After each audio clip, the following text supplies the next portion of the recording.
this week I busted my foot, so we were going to do the video of putting rod tubes on the top for the fly rod. Instead, we had to put that on hold for probably a couple weeks yet. It's going to be coming in a video soon. Instead, I decided that we're going to do the rod rack inside the Highlander here. And this is a very inexpensive way. It took me a little bit to kind of figure out what I was going to do with this. And this is a cheap, inexpensive way to do it. And I had all the materials here except for I had to buy some eye bolts, obviously, but that's about it. It is simple. All it is a 1x3 piece of pine, and I took a hole saw and I cut out these holes. I was thinking about doing this differently. I was actually going to put a big tube on top to hold multiple rods and reels. After measuring stuff out, I decided that it wasn't going to work out. I could get more rods inside the vehicle this way, and this is going to work for both our shorter rods, and it's going to work for two-piece rods, since this ain't long enough to hold up to 10-foot rods. So we'll just break them down half and they'll still fit in here. And the other part is, this was a broom handle. I ended up just cutting it down to the size where we're going to be putting it in here. I put a couple eye bolts in each end, and the process of doing this was something else I came up with, and very inexpensive. So let's get to building this down here. So we're going to take this, since this is going to be in the front, we want these holes to match up to this. So what I'm going to do is I'm going to kind of put it on here and see where about halfway is. And I made these loops out of zip ties, and these are going to be hanging from here to put the tips of the rod in. This is going to be your butt section of the rod, and we are going to zip tie these to that. So that's where I figured I'd come in here, find the middle. That's where the center one's going to go, and just bear with me, my other foot's not working the best right now. And we're simply just going to take one of these. That's going to be the middle one. And get it centered up there. And we're going to do that for all these.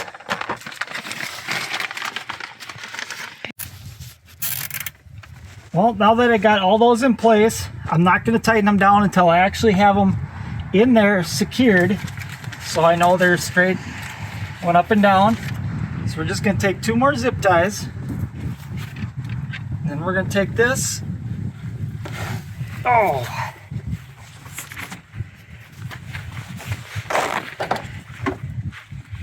And we got car seats in here. Yep, so now that we're in here, I'm just going to line them up onto these handles up here.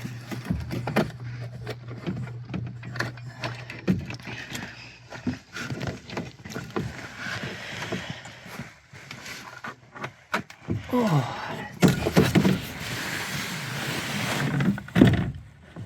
Get the camera woman over there to hold the other side.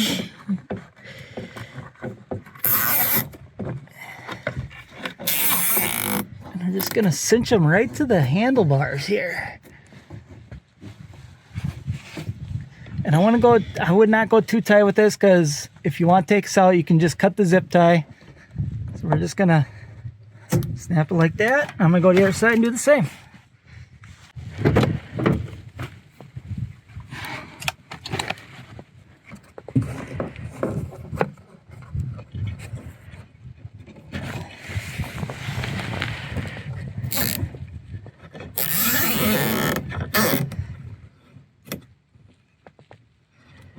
And this is why I did not tighten these yet, because I got to move these straight up and down.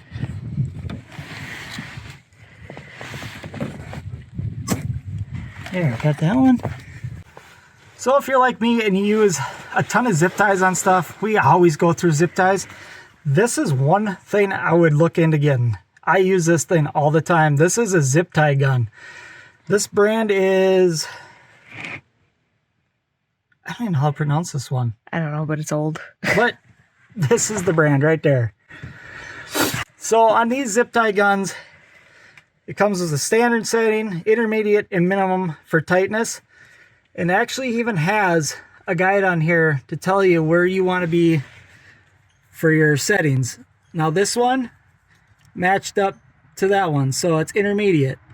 So it goes from these tiny ones all the way up to the bigger heavy duty ones. And this thing is awesome. But back to it, we're gonna take this, we're gonna bring these straight up and down, and you don't want to move them back and forth. I already got them on to where I wanted to match up with the other holes. So that's straight up and down. Now all I'm gonna do is I'm gonna go up here, and just like that. That's how these zip tie guns work, and these things are slick. You just line them up on there, and it automatically cuts them for you as soon as it's at the tightness it needs to be.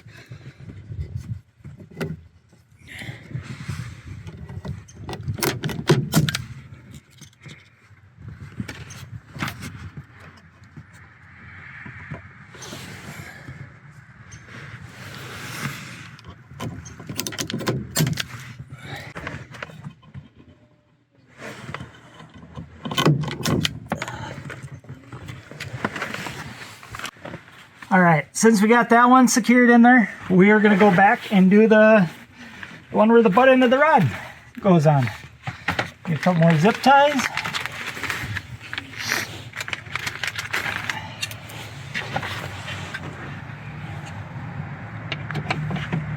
And let's see. I think I have to go on the inside one here.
All right, now that we got this back one secured, kind of looking at it, this looks pretty darn good. All I did is I actually painted these with just black paint, and this color pattern I put on here, I just used a paintbrush and some gray paint that I had laying in the basement, and I just kind of dabbled it on there. It kind of gives it a cool little look. But this is pretty secure. One thing is, this works in lots of vehicles, SUVs, vans, anything that's got, if you got something to secure to in the back. This one obviously comes with a third row seat, so we have these little seat belt buckles. We might actually take these buckles off so it's not in the way anymore, but you always got grab handles up there. You can secure it that way. But let's put a rod in there and see how this looks.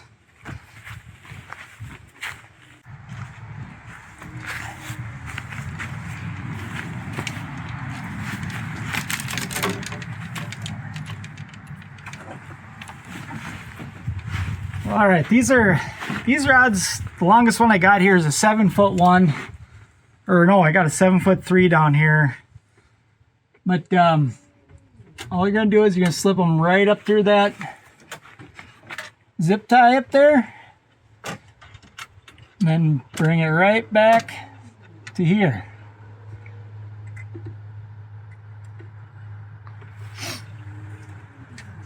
Another one in there.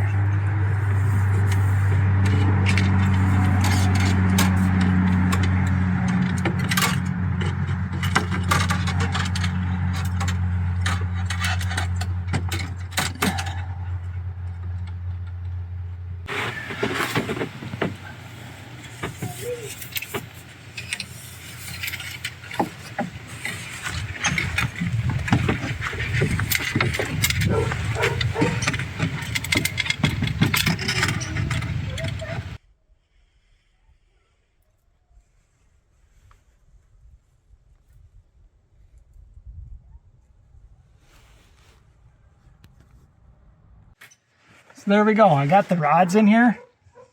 They all fit in here just fine. I could probably go up to almost an 8-footer inside this Toyota Highlander, but in a van, obviously, you can go a lot longer. But this thing works just fine the way it is right now. Another thing you could use, and I'm probably going to go with this because when these eyelets are catching on the zip ties up there, it kind of stops it.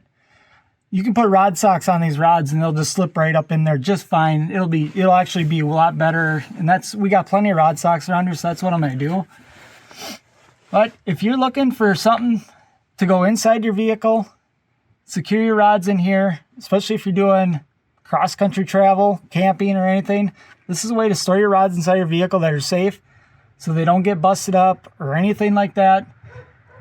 And another thing you can do if you're worried about these things going forward, which they're not going to, is you can take a bungee cord and you can go from each side and go around your wheels up to here to hold them back from slipping forward. But I don't see these things slipping forward. I mean, they're not really moving that much. So there you have it. This is a rod storage inside your vehicle for all your needs to go across country, camping, even if you're just going to boat landing and you got your boat hooked up behind your vehicle. This is a very inexpensive way, and this was on a budget for under $30. So I hope you enjoyed this video, and I'll be doing more videos, especially with the rod tubes on the top yet. We're going to do that video yet. But see you next time, and thank you for watching, and hit that subscribe button if you like what you're seeing. Hey guys, thanks for watching. Say, we're gonna keep more videos coming your way, and who knows what's gonna be on them. So if you liked what you just seen, wanna see more, then join us along on all of our adventures by hitting that subscribe button. And don't forget, get out there and break the chain of routine.